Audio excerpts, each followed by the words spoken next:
floor for them to score efficiently. Here's spin move blocked by Howard, but that's a goaltend. By the way, Howard just 13 points in game 1. He's got 15 already here in the first half of game 2. And good coaching by Doc Rivers also. You have a star that's been ruffled up. He's on edge. Get him the basketball.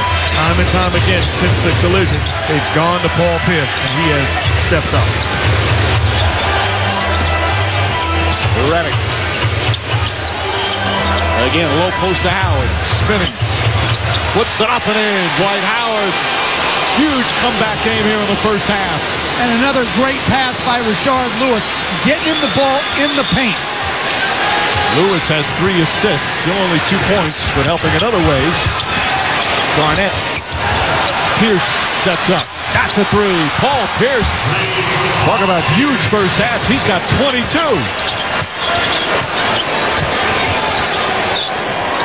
Reddick. Boy, Reddick so sharp. As bad as game 1 was played in the first half, this has been a well-played first half. Allen lost it off the deflection. Still Boston ball. And we'll have a timeout.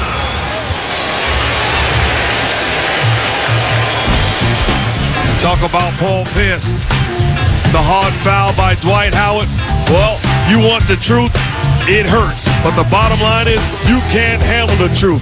All by himself. Bird's eye view at the three-point line. Knocks down a dagger. Paul Pierce rolling.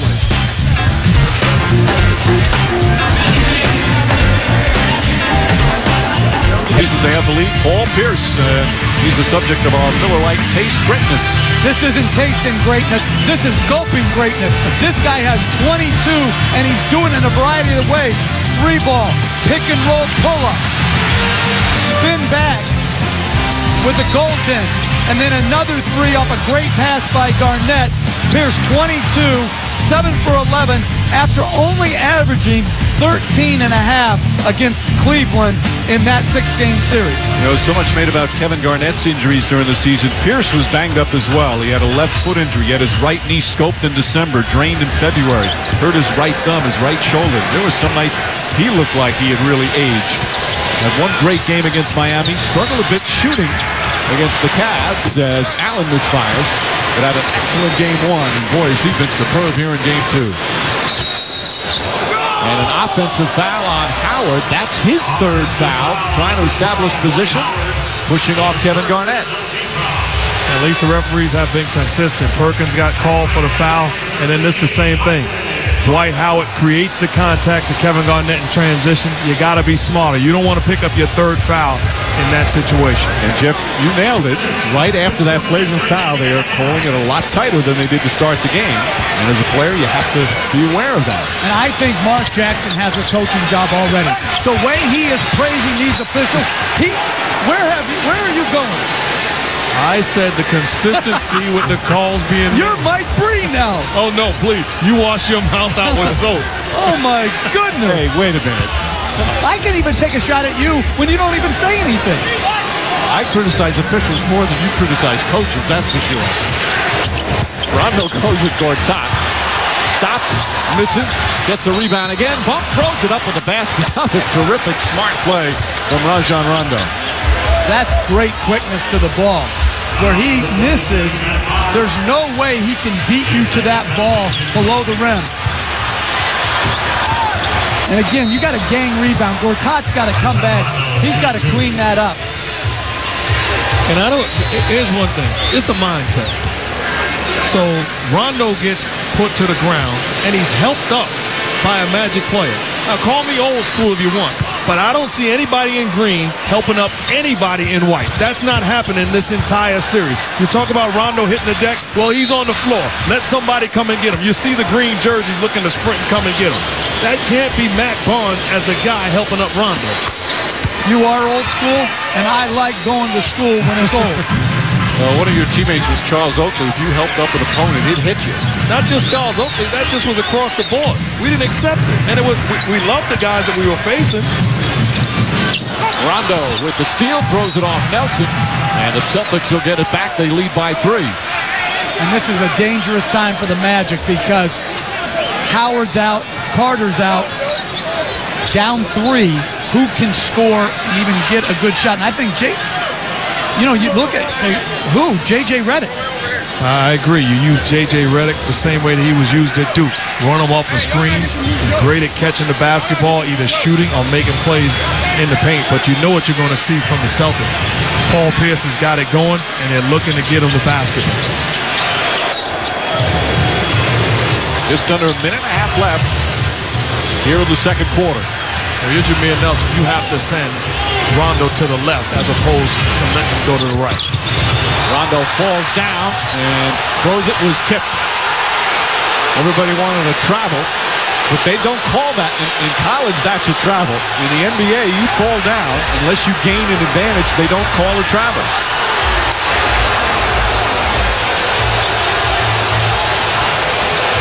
Well, do you gain an advantage by skidding on the floor? I guess not. That's not really an advantage. And again, a smart play after falling, throwing it off the leg of I would keep rolling to the rim and try to flip it up in the paint.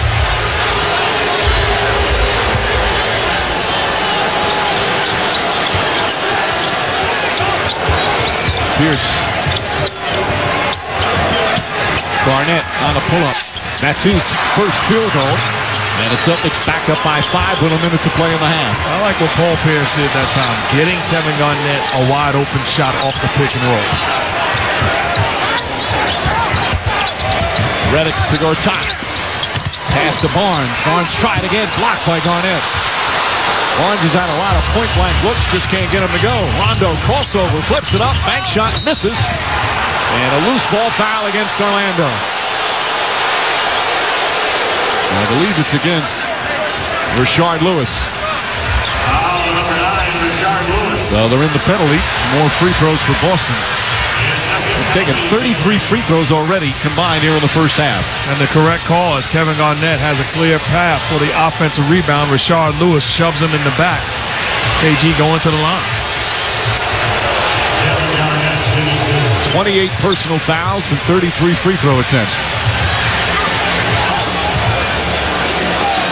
Garnett, just 2 points here in the early going. His defense has been excellent.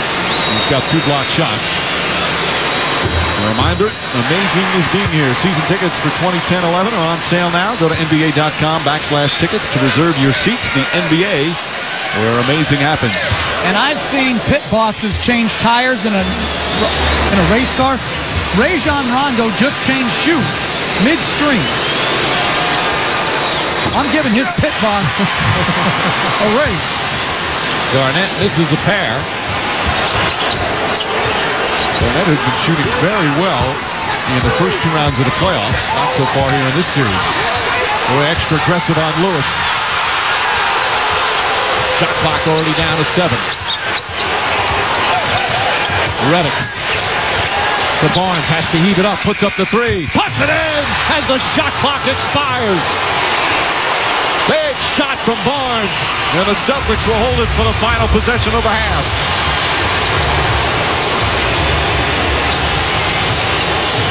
Rondo to Pierce. Pierce for 3. And the second quarter comes to an end.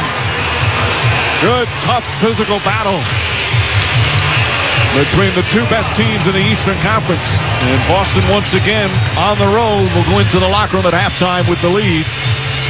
But not by much, as Dwight Howard exploding in the first half with 17 points and 4 rebounds. Rajon Rondo, much better offensive game.